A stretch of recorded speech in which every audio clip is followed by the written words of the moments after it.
দর্শক, ওবায়দুল কাদেরের বিরুদ্ধে রাস্তায় ঝাড়ু মিছিল বের হয়েছে। এছাড়াও পুরো দেশে সরকারের বিরুদ্ধে বিভিন্ন ধরনের মিছিল মিটিং করছে বিরোধী দলের নেতাকর্মীরা। আবারও আরেকটি বিনা ভোটে নির্বাচন করে ক্ষমতায় আসার জন্য তৎপর সরকার। দিন দিন সাধারণ মানুষের ক্ষোভ এদের বিরুদ্ধে বেরিয়ে চলেছে। দেশ পরিচালনায় এই ধরনের অযোগ্য ব্যক্তিরা আজ পুরো বাংলাদেশ দখল করে আছে। শুধুমাত্র ভারতের সাহায্যেই শেখ হাসিনা, ওবায়দুল কাদের মতো চোররা বাংলাদেশের ক্ষমতা জোর করে দখল করে আছে। তো বন্ধুরা, চলুন এবার ইলিয়াস হোসেনের ভিডিওতে ফিরে যাই। কিভাবে বাংলাদেশকে শাসন করছে এই ভারতের দালালেরা, সেই বিষয়ে জানাবে ইলিয়াস হোসেন। যৌন কি করা যাবে এগুলি নিয়ে যে স্কুলে পড়াশোনা করায়, তখন খারাপ লাগে না?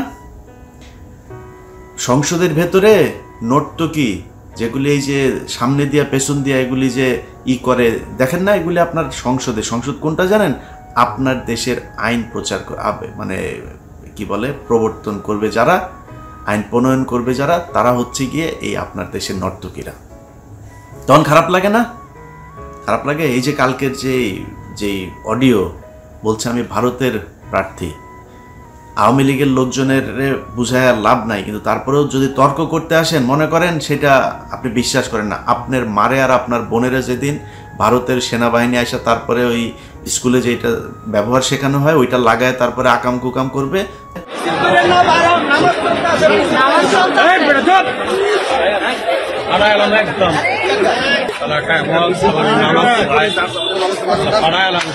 আপনারা তার মানে বডি ল্যাঙ্গুয়েজটা দেখেন, তার সে যে মানে এবং যে কথাটা সে বলেছে নামাজের ব্যাপারে, সে যে কথাটা বলেছে, আমি ধরে নিলাম ভাই কিছুক্ষণের জন্য আওয়ামী লীগের ভাইদেরকে ভাই বলেই ডাকি, ধরে নিলাম আপনার প্রচণ্ড রকমের চেতনা, আপনি এই চেতনায় দণ্ডমান। আপনি এই যে বলল যে ভারতের প্রার্থী সে, আপনি কোনো আন্দোলন, কোনো একটা মানে আপনার একটা ফেসবুকে একটা পোস্ট করতে পেরেছেন? করতে পারবেন? যদি করতে পারেন তাহলে বুঝতে পারবো, হ্যাঁ আপনি যারা সুন্দর করে নিজের সংসার নিয়ে তারপরে নিজের মতো করে মানে কি বলে, ওই যে প্রতিষ্ঠিত বলে না, দুনিয়ার মধ্যে কুত্তার মতো খালি হাঁকতে আর ভাত খাইতে দুনিয়ার মধ্যে আসেন নাই, এর বাইরে আরও অনেক কিছু আছে। এই দেশটা আপনার মাতৃভূমি। গোয়েন্দা সংস্থার যে কুত্তার বাচ্চারা আছে না, এই যে কুত্তার বাচ্চারা, আমরা তো তাও কম জানি, আমাদেরকে যতটুকু এই দিক থেকে ওই দিক থেকে জানানো হয় ততটুকু জানি। ওই কুত্তার বাচ্চারা সব জানেও তারপরে বসে আছে, চুপ করে তারপরে বসে আছে। এই জন্য আল্লাহ দুনিয়ায় পাঠান নাই। আর্মি থেকে চাকরি যায়, তারপরে চাকরি যাওয়ার পরে এসে তারপরে ভাই আমি এখন আমি দেশপ্রেমিক। আগে আমি অনেক খারাপ কাজটা আমি দেখছি ভাই, ওগুলি দেখতে পারি নাই, চোখে খুব খারাপ। দেখলে মনে হয় পৃথিবীর ভেতরে ওর সবচাইতে বড় দুশ্মন হচ্ছে আমি। এর কারণ কি? কারণ ওই যে আওয়ামী লীগ করে। আরে ভাই আপনারে আমি বললাম, আপনি তোমার ব্যক্তিগত কোনো শত্রুতা আপনার সাথে নাই, কিচ্ছু চাই না আপনার কাছে। আপনি দুর্নীতি করেন, অনিয়ম করেন, টাকা পয়সা যা মনে চাই করেন, কোনো সময় দেশটা তো বাঁচাবেন। আপনি যা কিছু করতে চান, দেশটা তো আপনার লাগবে, তাই না? এখানে আপনি চুরি করেন, পাটপারি করেন, আজকে যান পুলিশে যান, যেই পুলিশরা আজকে শেখ হাসিনাকে এই আপনার সহায়তা করে 14 পার করেছে, আজকে সেই পুলিশদের অনেককে পুলিশ সুপার বানাইতে, জেলা পুলিশ সুপার হতে দেওয়া হচ্ছে। বন্ধুরা, বাংলাদেশের রিজার্ভের অবস্থা খুবই খারাপ। এছাড়াও বেশ কিছু আমেরিকান প্রতিষ্ঠান বাংলাদেশ থেকে গার্মেন্টস পণ্য না কেনার হুমকি দিয়েছে। ভারতের গোলাম শেখ হাসিনা তো অনেক আগেই বলে দিয়েছে যে দেশে দুর্ভিক্ষ হতে পারে। তাহলে কি সত্যি দুর্ভিক্ষ হতে যাচ্ছে? এবার চলুন সেই বিষয়েই কথা বলবে ডাক্তার জাহিদ। কিন্তু বাংলাদেশের অর্থনৈতিক অবস্থা এখন শ্রীলঙ্কার পর্যায়ে যায় নাই, কিন্তু ওই পর্যায়ে যেতে হবে না, কারণ বাংলাদেশের সরকারের পথের এক বিরাট কাঁটা আছে, বিএনপি এবং আরো কিছু বিরোধী দলের একটা জোট আছে, যারা মানুষকে এই ব্যাপারে রাস্তায় আসতে উদ্বুদ্ধ করবে, অর্গানাইজ করবে। সুতরাং এই ঝুঁকির জায়গাটা কিন্তু সরকারের আছে। আমি ধারণা করি সরকার এটা বোঝেও যে এই অর্গানাইজ বিরোধী দলের কারণে শ্রীলঙ্কার মতো দেউলিয়া হতে হবে না। বাংলাদেশ তারও আগে অস্থিরতা, মানুষের মতো খারাপ অবস্থা আছে। মানুষ যখন রাস্তায় রাজনৈতিক দলগুলো নামে অবস্থান তৈরি করে, সাধারণ মানুষ যুক্ত হয়। এজন্যই আমরা খেয়াল করবো বিএনপিকে রাস্তায় থাকা কোনো কিছু করতে আওয়ামী লীগ দিচ্ছে না। তার ভয় বিএনপি তো বটেই, at the same time crore crore সাধারণ মানুষ যুক্ত হয়ে যাবে, কিন্তু গণ অভ্যুত্থানের পরিস্থিতি বাংলাদেশে আসলে বিরাজ করে। সে কারণে দেখবেন বিএনপিকে রাস্তায় থাকা জনিত কোনো কিছুতে সে দেয় না।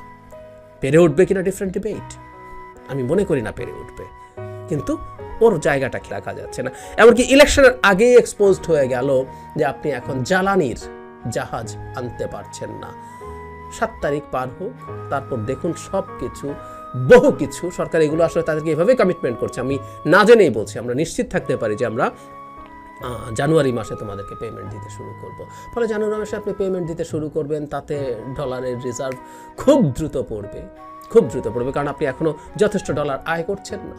কিছু রেমিটেন্সের আগের মাসের তুলনায় কিছু বেশি দেখা গেল, রপ্তানির অবস্থা ভালো না। এটা এখন যে আমেরিকা স্টেপ নিয়েছে তা না, ওদের চাহিদা কমজনিত কারণেই আপনার অর্ডার কমে যাচ্ছে, বিশেষ করে গার্মেন্ট রপ্তানির কথা বলছি আমি। তো আসলে রপ্তানি বলতে ওই একটা জিনিসই আছে।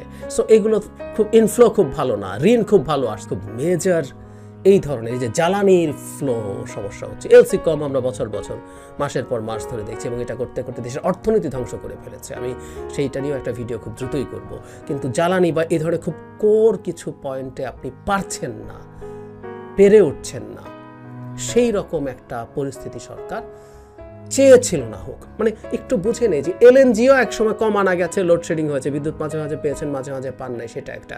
কিন্তু জ্বালানি, আপনি যখন তেল শেষ হয়ে যাচ্ছে, আপনি প্লেনকে তেল দিতে পারছেন না, আপনার নিজের এয়ারলাইন এবং এখানে অনেক এয়ারলাইন আসে এখান থেকে রিফুয়েলিং করে, এগুলো প্রত্যেকটা ইন্টারন্যাশনালি। বিএনপির আন্দোলনের সাথে একত্রতা প্রকাশ করে এবার রাস্তায় নেমেছে জামাত। তারা গণসংযোগ ও লিফলেট বিতরণ করছে। রাজধানীর বিভিন্ন স্পটে গণসংযোগ লিফলেট বিতরণ করেছে ঢাকা মহানগর উত্তর জামাত। নির্বাচন বর্জন, ভোটারদের ভোটদান থেকে বিরত, বিরোধী দল বিহীন নির্বাচন প্রত্যাখ্যান এবং দেশের হারানো গণতন্ত্র পুনরায় প্রতিষ্ঠার দাবিতে আজ মঙ্গলবার এই কর্মসূচি পালন করে দলটি। এ সময় জামাতের শুরা সদস্য ও ঢাকা মহানগর উত্তরের সেক্রেটারি ডাক্তার ফখরুদ্দিন মানিক বলেছেন, সরকার দেশের গণতন্ত্র, গণতান্ত্রিক মূল্যবোধ নির্বাচনে পাঠিয়ে দেশকে ফ্যাসিবাদী ও মাফিয়াতান্ত্রিক রাষ্ট্রে পরিণত করেছে। তারা নিজেদের অবৈধ ক্ষমতা দীর্ঘায়িত করার জন্য জনগণের রক্তের উপর দিয়ে ভাঙ্গা কিস্তি বানাস ভাসাতে চায়। কিন্তু জনগণ বাকশালী ঘুঘুদের বারবার ধান খাওয়ার সুযোগ দেবে না, বরং যে কোনো মূল্যে সরকারের স্বপ্নের বাতিল দুর্গের মতোই পতন ঘটিয়ে ছাড়বে ইনশাআল্লাহ। তিনি ফ্যাসিবাদ ও বিনা ভোটে সরকারের পতনের লক্ষ্যে রাজপথে যে কোনো ত্যাগ শিকারের সকলকে প্রস্তুত থাকার আহ্বান জানান। এদিকে রাজধানীর দক্ষিণ খানের পশ্চিম থানার বিভিন্ন স্পটে গণসংযোগ ও লিফলেট বিলি করা হয় দলটির পক্ষ থেকে। এছাড়া হাতিরঝিল, শেওড়াপাড়া, তালতলায়, মিরপুর 14 নম্বরে লিফলেট বিতরণ করেন নেতাকর্মীরা। এদিকে ভোট বর্জনকে গুরুত্ব দিয়ে এগোচ্ছে বিএনপি সহ সমমনা দল ও জামাত ইসলামী। এজন্য জনমত গঠন ও অসহযোগ আন্দোলনের পক্ষে দ্বিতীয় দফার 3 দিনের গণসংযোগ ও লিফলেট বিতরণ কর্মসূচি দিয়েছে তারা, যা মঙ্গলবার থেকে শুরু হচ্ছে, চলবে বৃহস্পতিবার পর্যন্ত। প্রথম দফায় এই ধরনের কর্মসূচি ব্যাপক সাড়া পেয়েছে বলে দাবি নেতাদের। এজন্য এবারও তারা দেশে সর্বপর্যায়ের নেতাকর্মীদের লিফলেট বিতরণ কর্মসূচি পালন করতে বার্তা দেওয়া হয়েছে। পরবর্তী কর্মসূচি আসছে ভোট কেন্দ্রিক, যা নতুন বছরের শুরু থেকে পালন করতে চায়। সেক্ষেত্রে অসহযোগের মধ্যে ভোটের দিন পর্যন্ত হরতাল কর্মসূচি দেওয়া হতে পারে। গণকারফিউ নাম দিয়ে সেই কর্মসূচি পালনের আগে জনগণের দ্বারে দ্বারে লিফলেট পৌঁছে দিতে চায়। তাতে করে ভোট কেন্দ্রিক আন্দোলনে জনগণের পূর্ণ সমর্থন থাকবে বলে প্রত্যাশা করছেন নেতারা। 28 অক্টোবর ঢাকায় মহাসমাবেশ বন্ধ হওয়ার পর থেকে 4 দফায় 5 দিন হরতাল ও 13 দফায় 24 দিন অবরোধ পালন করে বিএনপি সহ সমমনা জোট ও দল এবং জামাত ইসলামী। এছাড়া বৃহস্পতিবার থেকে শনিবার পর্যন্ত অসহযোগ আন্দোলনের পক্ষে জনমত গড়তে গণসংযোগ ও লিফলেট বিতরণ করছেন তারা। গণসংযোগ ও লিফলেট বিতরণ কর্মসূচি সফলের জন্য দলীয় সব স্তরের নেতা কর্মীদের প্রতি আহ্বান জানিয়েছেন বিএনপির সিনিয়র যুগ্ম মহাসচিব রুহুল কবির রিজভী। তিনি বলেন, শান্তিপূর্ণভাবে মানুষকে উদ্বুদ্ধ করতে নেতাকর্মীরা এই লিফলেট বিতরণ করছেন। ভোট বর্জনের জন্য জনগণের কাছে লিফলেট তুলে দিবেন। আজ একই কর্মসূচি পালন করবে গণতন্ত্র মঞ্চ সহ সমমনা জোট এবং দল এবং জামাত ইসলামীও। রাজধানীতে বেলা 11টায় মতিঝিলে বাংলাদেশ ব্যাংকের সামনে থেকে লিফলেট বিতরণ করবে গণতন্ত্র মঞ্চ।